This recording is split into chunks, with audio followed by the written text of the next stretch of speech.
दोस्तों, आज आपकी सेवा में मैं फिर उपस्थित हूँ। जो लोग हमारे चैनल पे नहीं हैं उनसे निवेदन है कि हमारे चैनल को सब्सक्राइब कर लें। कल आपने सुना कि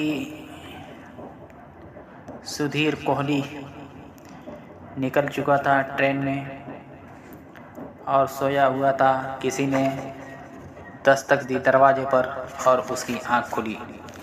अब इसके आगे कहानी शुरू होती है। 3, 2, 1। मैंने शीशे की खिड़की से बाहर देखा तो रात के निकट अंधकार की जगह मुझे दिन का उजाला दिखाई दिया। खिड़की से पार मुझे एक सेट सा दिखाई दिया और मैंने अनुभव किया कि सैलून उस घड़ी स्थिर था। मैंने उठकर दरवाज़ा खोला। बाहर हाथ में एक ट्रे उठाए बख्तावर खड़ा था। गुड मॉर्निंग, वो बोला। कॉफ़ी? Thank you. मैंने उसके हाथ से ट्रे थाम ली। हम कहाँ हैं? ग्वालियर में। गाड़ी पहुंच गई। यहाँ पहुंचकर हमें पीछे छोड़कर आगे के सफ़र पर चली गई। हमारा सैलून ट्रे से कट चुका है और इस वक्त हम रेलवे की एक साइडिंग में मौजूद हैं। ओह, डॉक्टर कहाँ हैं? अपने केबिन में बैठे कॉफ़ी पी रहे हैं। और साहबजादे, उन्होंने कॉफ़ी पी? कैसे पिएंगे? चाबी तो तुम्हारे पास है, भूल गए? हाँ, भूल ही गया। मैंने खूंटी पर टंगे कोट की जेब में से चाबी बरामद की और बोला, जाग गए होंगे साहबजादे, अभी पता चल जाएगा। जाग गए होंगे तो उन्हें भी कॉफ़ी सर्व कर दूंगा, नहीं जागे होंगे तो अभी और सोता रहने दूंगा। बढ़िया। मैंने ट्रे को एक टेबल पर रख दिया और बोला, आओ। कहाँ आऊँ? वो उलझनपूर्ण स्वर में पूछा। भाई, चलकर सरत के केबिन का दरवाज़ा खोलें। तुम क्यों जहमत करते हो? चाबी मुझे दे दो और खुद कॉफ़ी पियो। जहमत कैसी? कोई 10-20 कोस थोड़े ही जाना है। मैंने बगल के केबिन तक ही तो जाना है। इसी बहाने मैं उसे गुड मॉर्निंग भी बोल लूँगा और ये भी देख लूँगा कि वो नॉर्मल हो चुका है या अभी भी खस्ता हालत में ही है। हटो। वो एक तरफ हटा तो मैंने गलियारे में कदम रखा। मैंने आगे बढ़कर सरत के केबिन के दरवाजे को चाबी लगाई और फिर दरवाज़ा खोला। Hello, good morning. मैं ठिठक गया। मैं भौचक्का सा केबिन के भीतर देखने लगा। केबिन खाली था। सरत भीतर नहीं था। कहाँ गया? मेरे मुंह से निकला। बख्तावर ने मेरा कंधा दबाकर सस्पेंस भरे भाव से एक खिड़की की तरफ इशारा किया। मैंने देखा खिड़की का शीशा अपने फ्रेम सहित अपने स्थान से उखड़ा पड़ा था और उसे पीतल के पेच बेड के करीब की एक छोटी सी टेबल पर रखी शीशे की एस्ट्रे में पड़े थे। सत्यानाश, मेरे मुंह से निकला। जाके डॉक्टर को बुला के ला। अगले ही क्षण डॉक्टर भी वहां मौजूद था और हम दोनों की तरह हक्का बक्का सा केबिन को निहार रहा था। कहाँ गया? फिर उसके मुंह से भी निकला। अपनी जगह से उखड़ी हुई शीशे की खिड़की। बख्तावर धीरे से बोला, अपनी कहानी खुद कह रही है। क्या कहानी कह रही है? वो भाग गया। पागल हुआ है, कोई अक्ल की बात नहीं कर सकता। 100 किलोमीटर से ऊपर की रफ्तार से चलती ट्रेन में से कैसे भाग गया? बख्तावर खामोश रहा। बाथरूम में देखता। बख्तावर ने मेरी तरफ देखा। मैंने इनकार में सिर हिलाया और फिर बाथरूम के बंद दरवाजे पर पहुंचा। दरवाजे को धकेलकर मैंने भीतर कदम रखा। बाथरूम खाली था। मुझे वैसी उम्मीद थी उसका वहाँ होना करिश्मा ही होता, लेकिन फिर भी भीतर झांकना जरूरी तो था ही। नहीं है, मैं बाहर आकर बोला। तो कहाँ गया? डॉक्टर बोला। मैंने उत्तर न दिया। उत्तर देने के स्थान पर मैं वहाँ से बाहर निकला और पेंट्री में पहुँचा। वहाँ दीवार पर लगे बक्से में मौजूद टूल किट का मैंने फिर से मुआयना किया। तमाम के तमाम अपने अपने खांचों में मौजूद थे। मैं वापस लौटा। लगता है, मैं बोला, कि वो रास्ते में कहीं उतर गया। कैसे उतर गया? डॉक्टर बोला। चलती ट्रेन से कैसे? ट्रेन रास्ते में कहीं रुकी होगी। खामखा, मैंने पहले ही बताया था कि इसका दिल्ली से चलने के बाद ग्वालियर से पहले कोई स्टॉपेज नहीं है। फिर भी रुक जाने पर जरूर ट्रेन को पुलिस पकड़ के ले जाती होगी। क्या मतलब? कोई अनशेड्यूल स्टॉपेज भी तो हो सकता है। मसलन ट्रेन को कहीं सिग्नल न मिला हो या यूं कोई और प्रॉब्लम हो गई हो। वो सोचने लगा। रात को एक बार मेरी नींद खुली थी। मैं बोला तो मैंने ट्रेन को एक पुल पर चींटी की रफ्तार से रेंगते पाया था। कहाँ का मुझे क्या पता। अंधेरे में मैं सिर्फ इतना ही समझ पाया था कि वो कोई पुल था जिस पर ट्रेन थोड़ी देर रेंगती सी चली थी और फिर जल्दी ही उसने रफ्तार पकड़ ली थी। तुम्हारा मतलब है शरद ने उस मौके का फ़ायदा उठाया। उसने आनन फानन ये खिड़की अपनी जगह से अलग की और खिड़की के रास्ते रेंगती ट्रेन से नीचे उतर गया। क्या नहीं हो सकता? नहीं हो सकता, वो इतनी जल्दी होश में नहीं आ सकता था। कितनी जल्दी? क्या मतलब?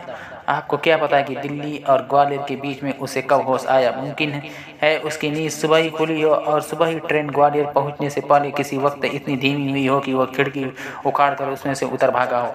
लेकिन तुम तो कह रहे हो कि ट्रेन किसी पुल पर रेंग रही थी, तो मैं इस रूट से पूरी तरह से वाकिफ हूँ। ऐसा कोई पुल ग्वालियर के करीब नहीं है। करीब नहीं है तो दूर होगा। दूर तो उसके मुंह से स्वमेव निकला है। क्यों? कहाँ है? आगरे के पास जमुना पर आजकल उस पुल पर मरम्मत का काम चल रहा है, जिसकी वजह से हर गाड़ी को 150 स्लो रफ्तार से उस पर से गुजरना पड़ता है। So there you are. लेकिन आगरे में ये ट्रेन रात के 2:30-3 बजे गुजरती है।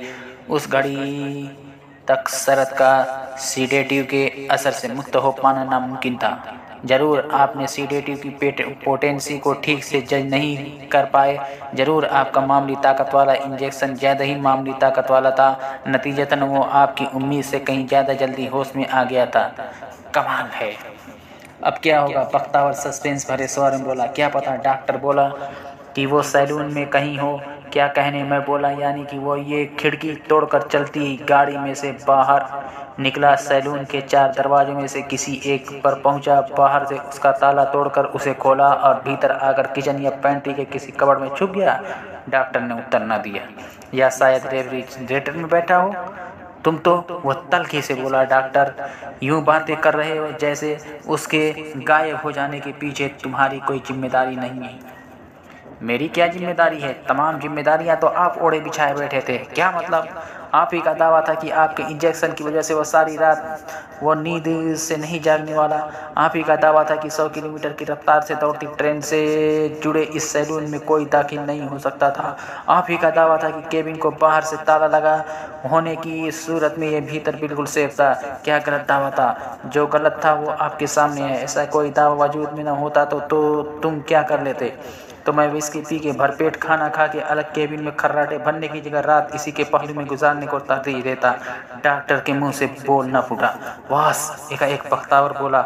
छोटा साहब भाग भी गया तो क्या आफत आ गई? भाग के कहाँ जाएगा वो? वापस दिल्ली ही तो पहुंचेगा। फिर देर सवेर वहां से सूरजकुंड। ऐसा हो तो बात ही क्या है? डॉक्टर दबे स्वर में बोला। लेकिन मुझे तो कोई और ही चिंता सता रही है। क्या? मैं बोला। कहीं उसने आत्महत्या न कर ली हो क्या? मैं उसकी केस हिस्ट्री को पुराना वाकिफ हूँ। पिछले दिनों वो पस्ती के ऐसे दौर से गुजर रहा था जिसमें कि लोग अक्सर अपनी जान के दुश्मन बन जाते हैं। आपका मतलब है कि वो पुल पर गुजरती गाड़ी से नीचे नहीं उतरा होगा, उसने जमुना में छलांग लगा दी होगी?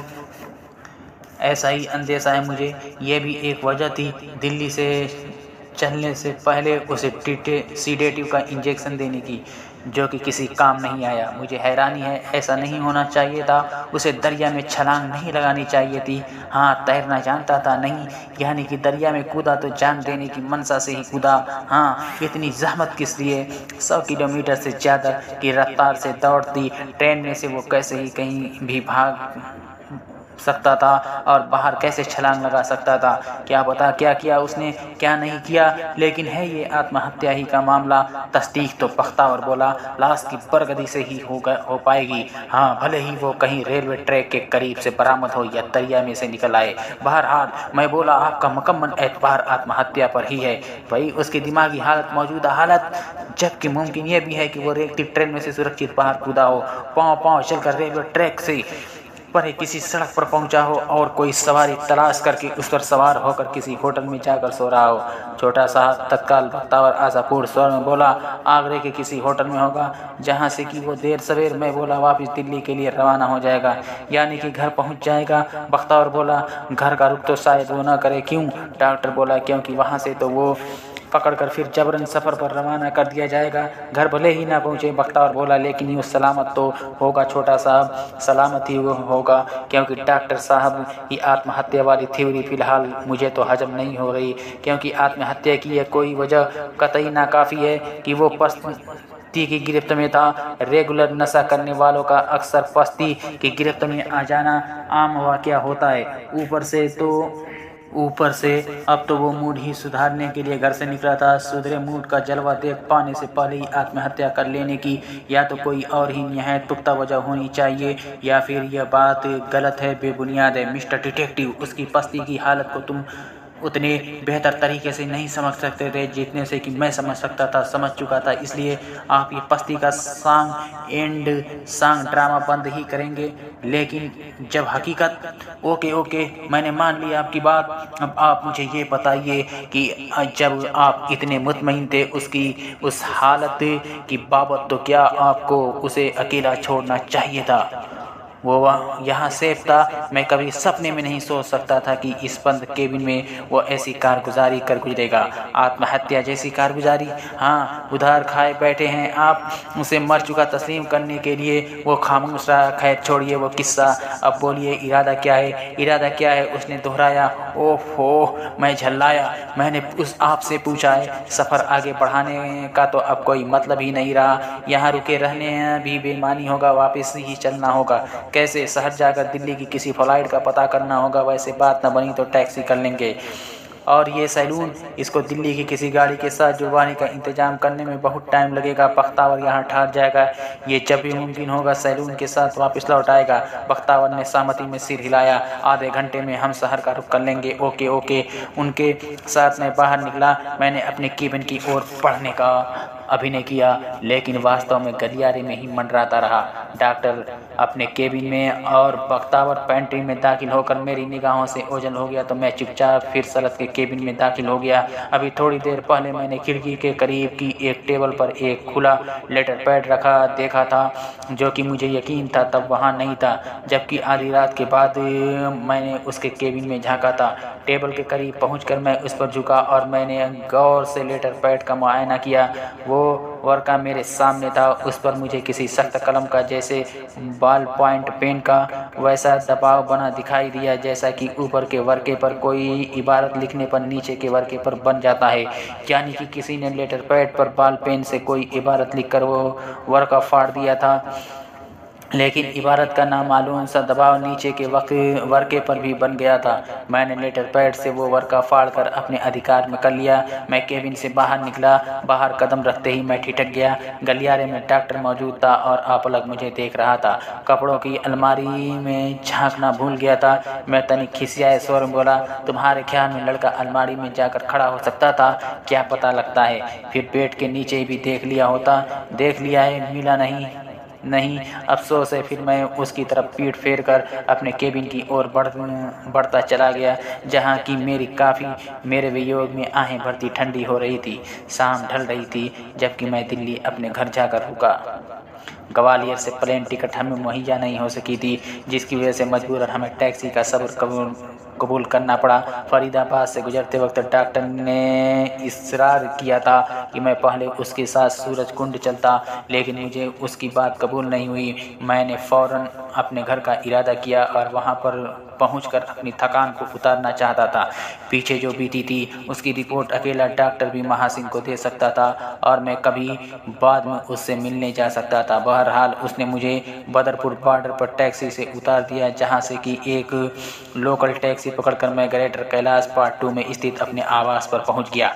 टैक्सी का भाड़ा चुकाकर मैं बैग उठाए कंपाउंड में दाखिल ही हुआ था कि बरामदे में मेरे वयोवृद्ध मकान मालिक ओक साहब प्रकट हुए। नमस्ते ओक साहब, मैं बोला। 2 आदमी तुम्हें पूछ रहे हैं, वो व्यग्र भाव से बोले। दिन भर में कई फेरे लगाए गए हैं। कौन 2 आदमी? मन ही मन ऑफिस में आए उल्टी मूछ जैसी भारी भवों वाले दादा का ख्याल करता हुआ मैं बोला।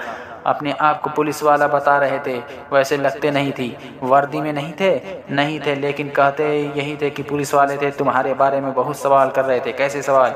यही कि तुम कैसे आदमी हो, तुम्हारा पेशा क्या है, कैसा था, वगैरह वगैरह।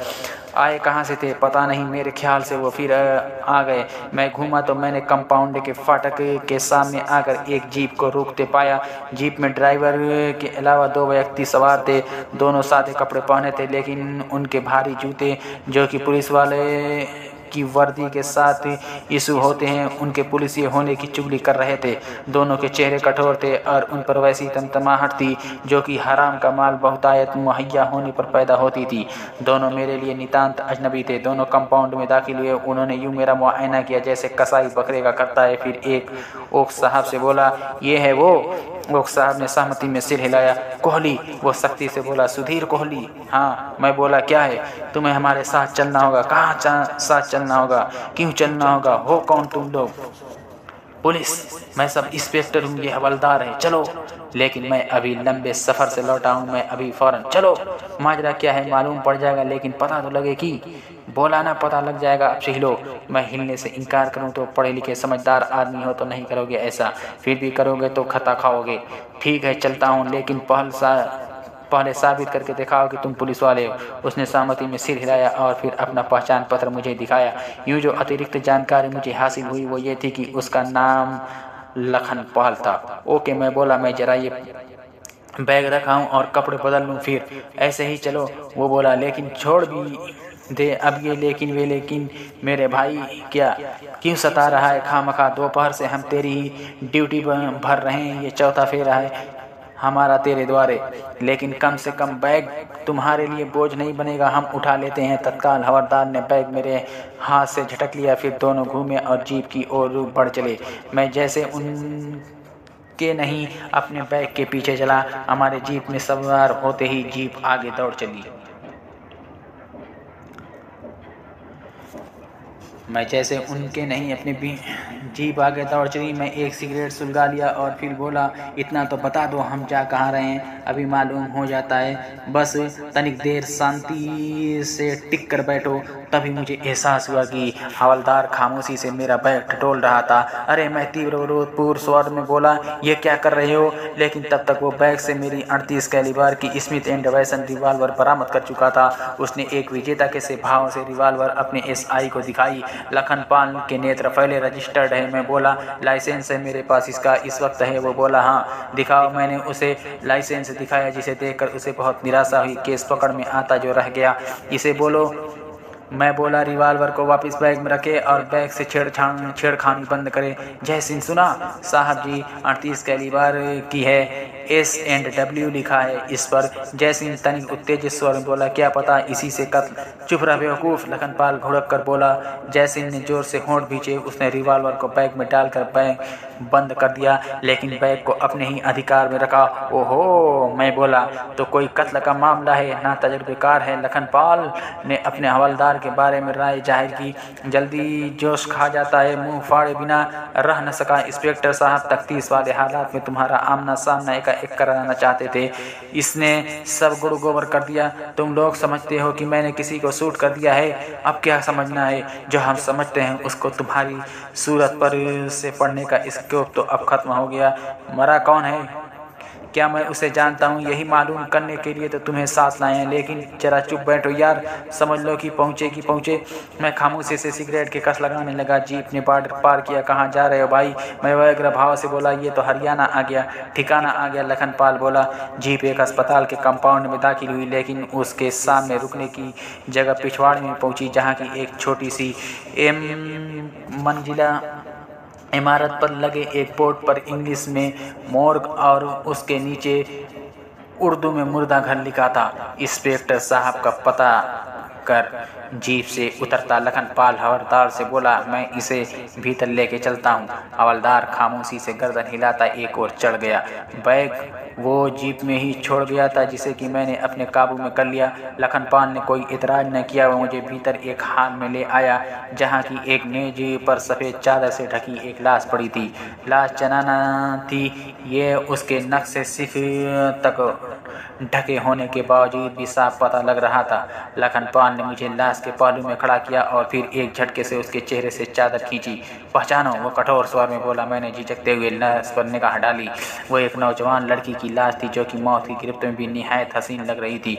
मैं उससे पूरी तरह से नावाकिफ था। ऐसे हसीन चेहरे की कभी एक झलक पाई होने पर भी मैं उसे भूल गया होता। ऐसा आपके खादिम के लिए मुमकिन नहीं था। मैं नहीं पहचानता, मैं बोला। मैंने इसे पहले कभी नहीं देखा, ठीक से पहचानो। नहीं पहचानता, ये सूरत मेरे लिए बिल्कुल अजनबी है। कैसे मरी? जवाब में उसने चादर कमर तक खींच दी। मुझे उसके उन्नत वक्ष पर दिल के ऐन ऊपर गोलियों से बने 2 सुराख दिखाई दिए। तभी हवलदार जयसिंह वापस लौटा। इंस्पेक्टर साहब, वो बोला, मौके वारदात पर हैं। सहमति में सिर हिलाते हुए लखनपाल ने चादर को वापस लाश पर खींच दिया। मौके वारदात जो जगह निकली वो उस सड़क पर थी जिसके सिरे पर वहां से कोई 2 किलोमीटर आगे सक्तावत स्टेट थी। वो एक छोटी सी 1 मंजिला इमारत थी जिसके इर्द गिर्द 200-250 गज तक कोई दूसरी इमारत नहीं थी। प्रत्यक्षतः वो कोई नई कॉलोनी थी जो कि अभी बसने शुरू हुई थी। कॉलोनी का नाम सिद्धार्थ कॉलोनी था, जो कि सड़क के दहाने पर लगे एक बोर्ड पर लिखा था। इमारत में मेरी पेशी एक बावर्दी इंस्पेक्टर के सामने हुई, जो कि मुझे बताया गया कि स्थानीय थाने का इंचार्ज था और उसकी वर्दी पर लगी नेम प्लेट के मुताबिक उसका नाम हेतराम था। कित मर गया था? वो ठेठ हरियाणवी लहजे में लखनपाल पर परसा।